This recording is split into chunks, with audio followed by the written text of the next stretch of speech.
And welcome back to my channel. My name is Susan and today I'm going to show you how I make my homemade cream cheese. So you're going to want to stick around for this one.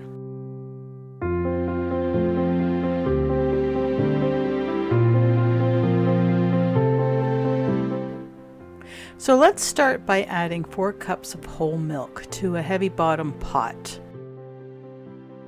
Now this cream cheese is really so easy to make. I mean, there's literally maybe 3 ingredients altogether, and later on if you want to add more ingredients you can do that as well.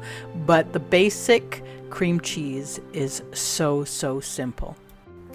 Now once you have the milk in the pot, you're going to want to put it on a medium-high heat and start slowly simmering the milk. Make sure that you're stirring it consistently until you start seeing a rolling simmer.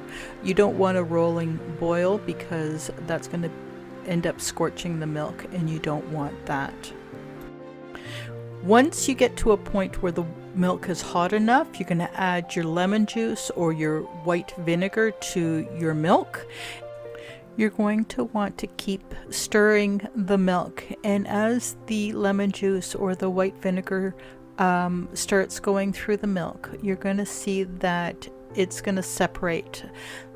What you're going to end up with is curds and whey, and you're going to find that the liquid, which is a yellowish liquid, it's going to be on the bottom and the curds are going to start floating to the top, and this is exactly what it is that you want to happen.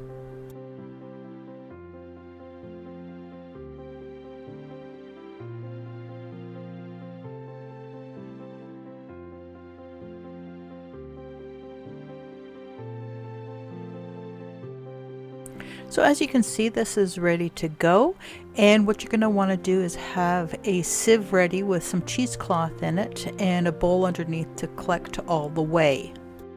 So here I have mine ready to go, and I'm just going to pour my curds and whey into the cheesecloth, and what I'm going to do is I'm going to collect as much as I can and take the corners of the cheesecloth and just bring them all together, and I'm just going to let it sit there for about 15 minutes so it's cool enough that I can work with it.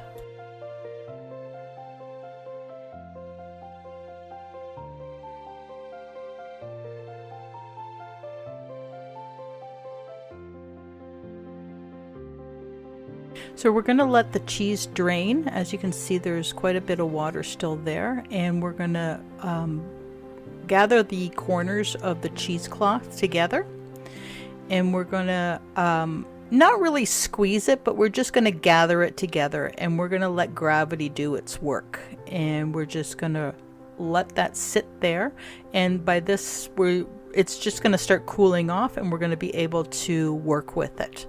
Now once it's cooled off, you're going to unwrap it again, and as you can see, there's the cheese that formed, and you're going to see how beautiful that is. That's just so creamy, and it's just so simple, and it's so delicious. Oh my god, like, I love this cheese. I will not go back to store-bought cheese. This is the perfect cream cheese for me.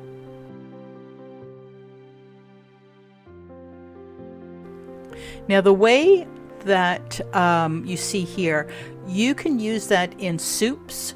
You can use that in other dishes as well, where I've used it in bread making. So instead of using water, I'll have used the whey. So now you're going to get your little mini food processor, or you can use a regular size food processor. That's up to you, whatever you have on handy, but you're definitely going to want a food processor for this part.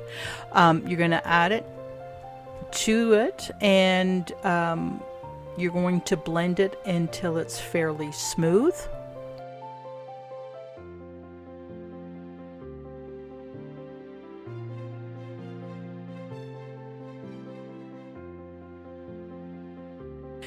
So once it's smooth, as you can see there's still some steam coming off of that, so it's pretty warm. You're going to add your salt. Now this is basically to taste. I've kind of given you a guideline between 1/4 and 1/2 teaspoon, but it really is up to you. And I'm also adding back some milk. Now you can add either the milk or you can add a little whey back to the cream cheese. And what this does is it actually makes the cream cheese a lot smoother and a lot spreadable. Because if you don't add a little bit of liquid back, it just, once it sits in the fridge, it hardens up a little bit and it's a little harder to spread. By adding a little bit of milk or whey back into the cream cheese, it makes it a little bit smoother and a little bit easier to spread on your bread. So all you have to do now is, if you don't want to put anything else in there, you can just put it in your container and place it in the fridge. Now if you wanted to make say herb cream cheese, that's where you would, before you put it in your container, you would put that in the food processor and process it.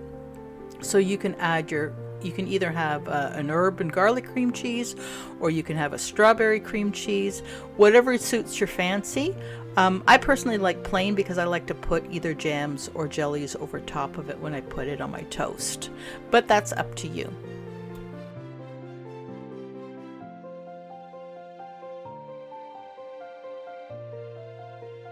Now each 4 cups of milk will make 1 cup of cream cheese.